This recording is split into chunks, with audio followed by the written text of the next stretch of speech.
Antes de pasar a la etapa al segmento de epidemiología analítica, a nuestra segunda parte de la clase, me interesa mucho remarcar estas observaciones relativamente recientes que parecen indicar que existe un aumento de los cánceres o de la incidencia de algunos cánceres en adultos menores a 50 años en la década reciente, digamos. Estos cánceres implican el cáncer de mama, el colorecto, endometrio, esófago. Vean ustedes, aquí están, vesícula biliar, cabeza y cuello, riñón, muchos páncreas y próstata, en fin, aquí los tienen. Hecho que todavía, sin ser una evidencia consolidada, parece ser una observación que se está efectivamente consolidando y desata, digamos, una discusión muy interesante respecto de sus causas. Entre sus causas está, digamos, el aumento de los diagnósticos debido a la intensidad de los programas de screening que detectan cánceres en personas más jóvenes que antes no eran diagnosticados. Ese parece ser una explicación. Sin embargo, también parece estar en discusión que la incidencia temprana de estos cánceres tienen que ver con roles etiológicos o digamos exposición a factores de riesgo en etapas tempranas de la vida y de la juventud, digamos, en etapas que van hasta los 19 años, incluidas incluso exposiciones previas al nacimiento, digamos, en la vida intrauterina. Esto ya había sido anticipado, como yo les remarcaba, por las curvas de riesgo en función de la edad y de los modelos matemáticos que se hicieron, sobre todo en la década del 50, el de Armitage y Doll, para dar cuenta de los mecanismos intrínsecos que hay en la carcinogénesis y cuándo es que empiezan, o cuándo es que se puede sospechar que empieza esta exposición debido a digamos, a exposiciones a riesgos que pueden surgir en etapas muy tempranas. De modo que esto que se observa más recientemente y que está en acuerdo con aquellos modelos inicialmente planteados a mediados del siglo pasado, pone en cuestión nuevamente la importancia de detectar exposiciones tempranas para corregir esos riesgos, para anticipar esos riesgos y corregir este control, o digamos, consolidar este control en etapas jóvenes. Este es un fenómeno muy interesante que habrá que seguir en los próximos años. Tiene que ver naturalmente el aumento del consumo de calorías, del sobrepeso, de la obesidad en jóvenes, del consumo de otros, digamos, factores, incluido el tabaquismo, los cambios operados en los jóvenes. De modo que habrá que esperar en las próximas décadas si se consolida o no esta observación de la aparición o el aumento de los diagnósticos en cánceres en adultos menores a 50 años. Bien, veremos ahora el factor fundamental, el objetivo fundamental de la epidemiología, que es la prevención, digamos, detectar cuáles son las causas o aquellos determinantes de riesgo que permiten planificar y poner en marcha medidas de prevención primaria, evitar el factor de riesgo, y medidas de prevención secundaria, cuáles son la detección precoz de la enfermedad. Como lo habíamos puesto perdón, que no estaba en modo pantalla entera. Como lo habíamos expuesto al principio, el cáncer es un problema, digamos, una alteración irreversible en la estabilidad o en el control de la duplicación celular que resulta en la multiplicación de células anormales, digamos, que invaden a tejidos vecinos y que invaden a distancia, y que este proceso tiene que ver con factores, con exposición a factores internos y externos, digamos. Entre los factores externos están varios agentes que la epidemiología fue detectando y que son importantísimos para la prevención del cáncer, así como factores internos, digamos. Hoy sabemos que la transformación maligna tiene una serie de procesos moleculares intrincados que tienen que ver con la inactivación de genes supresores, de tumores, de inactivación de genes de reparación, en fin, de mutaciones de protoncogenes. Todos estos detalles ustedes los van a ver con mucho más detalle, digamos. Pero sobre estos procesos influyen agentes externos que la epidemiología ha ido detectando y que permiten, como decía, la prevención, nada menos que la prevención primaria de la enfermedad. Está claro que el fenómeno de la carcinogénesis involucra factores externos e internos entonces. Ahora bien, ¿cuál ha sido el método de la epidemiología para detectar estos factores y determinar estos factores de riesgo? El principal legado de la epidemiología del cáncer es el reconocimiento justamente de que existen un conjunto de exposiciones exógenas que son responsables, aquí en este año, en el 81, eran responsables de la mayoría de los cánceres. Esta cifra de la mayoría de los cánceres fue producto de esta monografía, de este libro que publicaron Dolly Petto, que se llamó Las causas del cáncer, y que fue un informe que estos dos investigadores británicos hicieron al Congreso de los Estados Unidos en la década de los 80, cuando el presidente Nixon decidió que después de haber ido a la Luna a los Estados Unidos, el principal problema de los Estados Unidos era controlar el cáncer. Y en este artículo ellos ponen de manifiesto cuál es el rol de cada una de esas exposiciones exógenas, es decir, cuál es el impacto de cada una de esas exposiciones en la responsabilidad de la determinación, como causa, digamos, o como factor responsable de distintos tipos de cáncer. Metodológicamente, los argumentos para sustentar estas afirmaciones de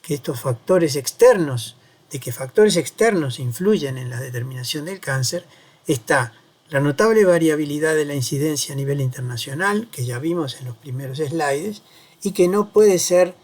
atribuida, que podría eventualmente ser atribuida a factores genéticos, pero esto está complementado con el segundo punto, que es la adquisición en las poblaciones de migrantes, es decir, de los trabajos con migrantes, en poblaciones de migrantes. La adquisición en las poblaciones de migrantes o de sus descendientes de las tasas de incidencia que son características de la nueva área de residencia, es decir, de la población que recibe a esos migrantes, muestra que el riesgo de esas poblaciones va cambiando y van adoptando los riesgos de la población recipiente, digamos. Vamos a poner como ejemplo a los migrantes japoneses a Estados Unidos a mediados del siglo pasado, que mostraron que tenían en sus poblaciones de origen enormes tasas o tasas significativamente altas de cáncer de estómago, mientras que las primeras y las segundas generaciones de japoneses que emigraban a Estados Unidos ya bajaban esos riesgos, que se iban acercando a las poblaciones, al riesgo que la población de los Estados Unidos tenía para ese cáncer. De modo que esto, que también se demostró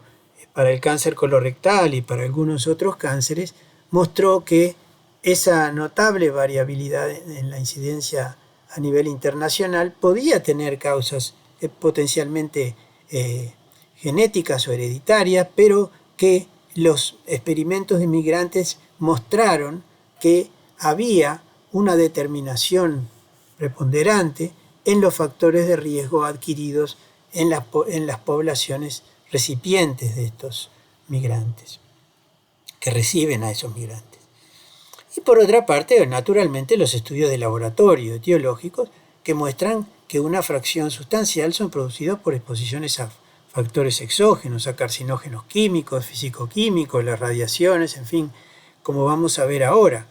En este trabajo original, ellos pusieron el porcentaje estimado del total de las muertes atribuibles a los distintos factores de riesgo. Y en aquel momento, digamos, esto que se llaman las fracciones atribuibles, es decir, la fracción del total de los cánceres que se puede atribuir al tabaco, a la dieta, al estilo de vida sedentario, en fin, lo pusieron en esta tabla. Esta tabla ha cambiado a lo largo del tiempo por varias razones. En primer lugar, porque aquí, por ejemplo, está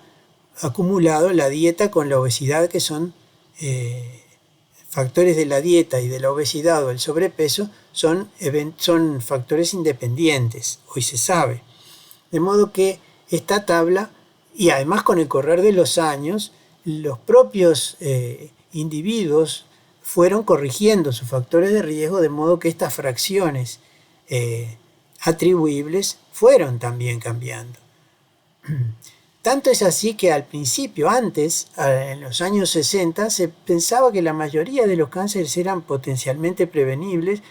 si se detectaban y evitaban apropiadamente esos factores de riesgo. Esto, digamos, fue cambiando a lo largo del tiempo, y los factores externos, si bien son aún hoy día un factor preponderante, ya no tienen este peso que tenían en la década del 60 en la consideración de la determinación del cáncer. Pero no obstante, hoy el 40%, 38% en el Reino Unido y un poco más del 40%, el 42% en los Estados Unidos, se estima que son evitables, es decir, que evitando los factores de riesgo conocidos, un 40% de los cánceres podrían ser evitados. Esto es una información muy relevante, digamos. Fíjense si a ustedes les dijeran que un fármaco corrige el riesgo, digamos, evita el riesgo de padecer el cáncer en casi el 40% de los cánceres. ¿Cuál sería el éxito de una medicina como esa? Bueno, la medicina es barata y es simplemente evitar estos factores de riesgo, es decir, la prevención primaria. Esto parece ser aún hoy, tan importante como responsable de la prevención, la potencial prevención del 40% de los cánceres. En el mundo, digamos ahora considerando los países subdesarrollados, en tanto que en los países subdesarrollados los factores infecciosos son mayores que los riesgos en los países más desarrollados, como son estos que están aquí arriba, el Reino Unido y los Estados Unidos, así como otros. El peso mayor de los factores de riesgo hace que esta cifra pueda llegar al 50%. En suma, entre el 40 y el 50%, prácticamente la mitad de los cánceres, podrían ser evitados si se evitan los factores de riesgo que conocemos hoy. Estos factores de riesgo, que están bien sistematizados y cuyo fundamento,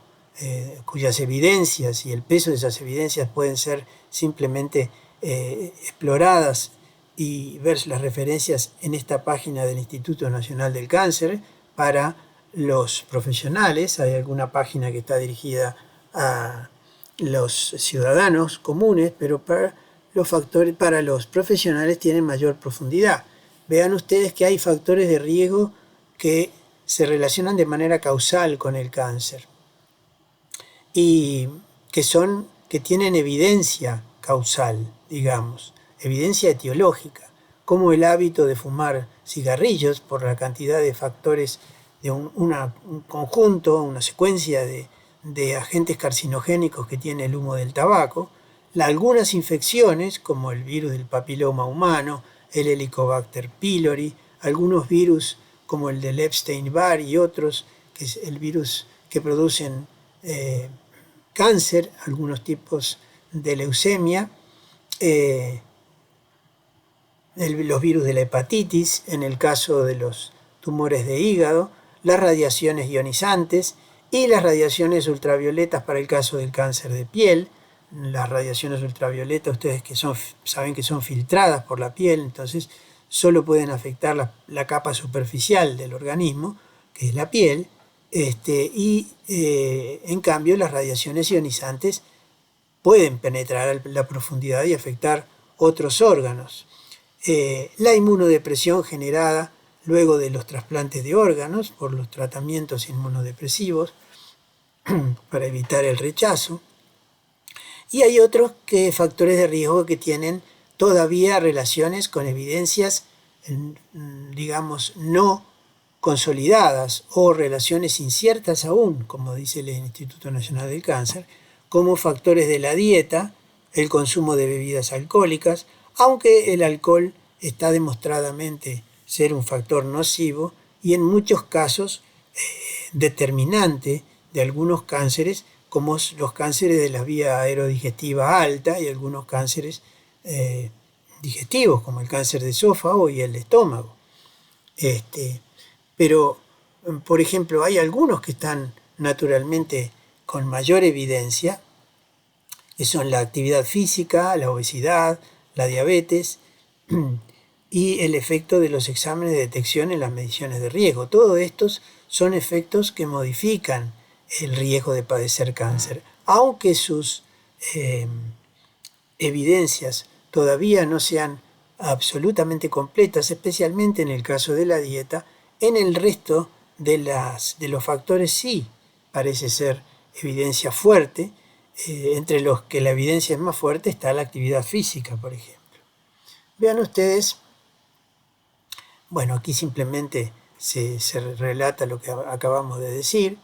En este caso nosotros mostramos que estos factores se revisan y los factores de riesgo que mostrábamos hace 30 años no necesariamente, como vimos en los slides, en las imágenes precedentes,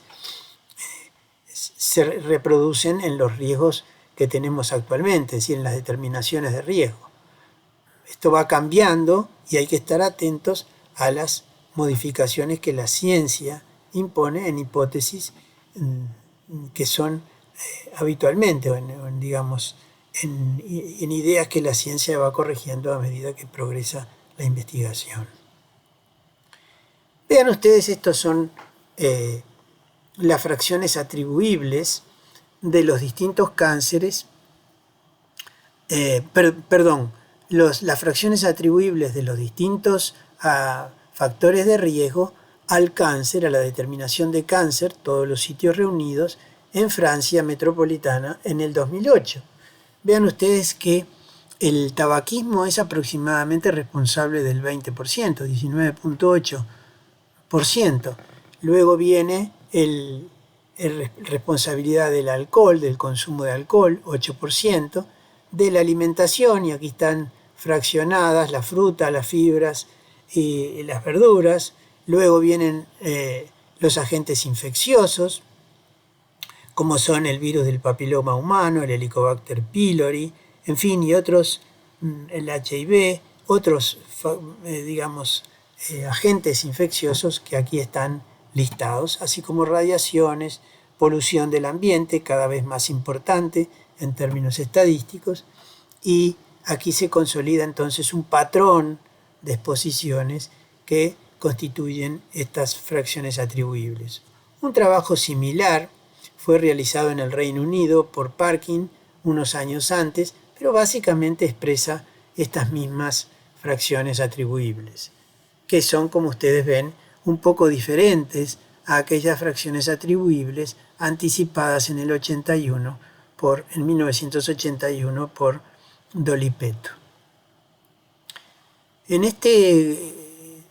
diagrama de barras, que a mí me parece muy interesante, se muestran los factores atribuibles conocidos y factores determinantes del riesgo que todavía no conocemos, entre los cuales están obviamente factores genéticos y hereditarios, pero que todavía no podemos evitar, digamos, en tanto que no podemos detectar bien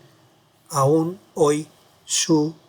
contribución al riesgo. Aunque las biopsias líquidas y toda la detección de los biomarcadores en personas sanas y el avance del screening, de la detección precoz del cáncer en ese terreno va ganando un avance impresionante, esta imagen parece muy indicativa, por ejemplo, en el pulmón, en la mama y el colorecto, la importancia relativa de los factores de riesgo. Vean ustedes que en el caso del pulmón, la barra roja, que es la barra donde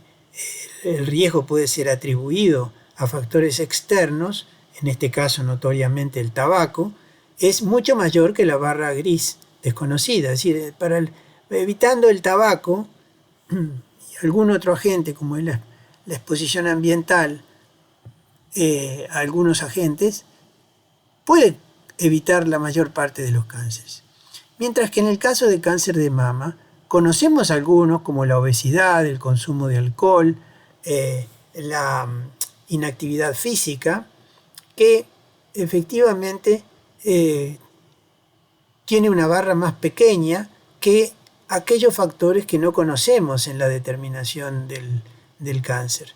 Un balance parecido entre lo conocido y no conocido para evitar es el cáncer de colorecto, donde sabemos que la obesidad, el consumo de alcohol, también la inactividad física, son factores que conocemos en el riesgo de padecer cáncer colorectal, pero hay un conjunto también de determinantes de riesgo que no conocemos. En el caso de la próstata, la mayoría no lo conocemos, ¿verdad? No conocemos aquellos factores de riesgo. La enorme mayoría, por no decir todos los factores de riesgo, son aún ignorados. Mientras que en el cáncer de cervicouterino, en el cáncer de cuello de útero, ya sabemos que la enorme mayoría, por no decir todos los cánceres de cervix, son producidos por el virus del papiloma humano. En fin, se conoce hoy que tenemos un conjunto de factores que podemos, establecer, identificar con importancia definitoria en la determinación del riesgo de cáncer y que es preciso, difundir tanto en la consulta médica como a nivel de las poblaciones, de la educación poblacional, que es la inactividad física, los factores de la dieta y la obesidad, así como el sobrepeso. La inactividad física es el factor claramente identificable que es considerado únicamente influye en forma determinante en el riesgo de cáncer. Y aquí, como ustedes ven, aparecen otros factores que son importantes, como el consumo de alcohol, las infecciones, la polución ambiental, los riesgos ocupacionales y la radiación. Seguramente ustedes tendrán oportunidad de identificar estos factores a lo largo del curso y asociarlos con mayor precisión a determinados tipos de cánceres. Pero como dice aquí, casi la mitad de los cánceres, yo diría aquí dice entre el 30 y el 50, pero vean ustedes que alrededor del 40-50% de los cánceres pueden ser prevenidos gracias al conocimiento de los o identificación de los factores de riesgo. Muchas gracias.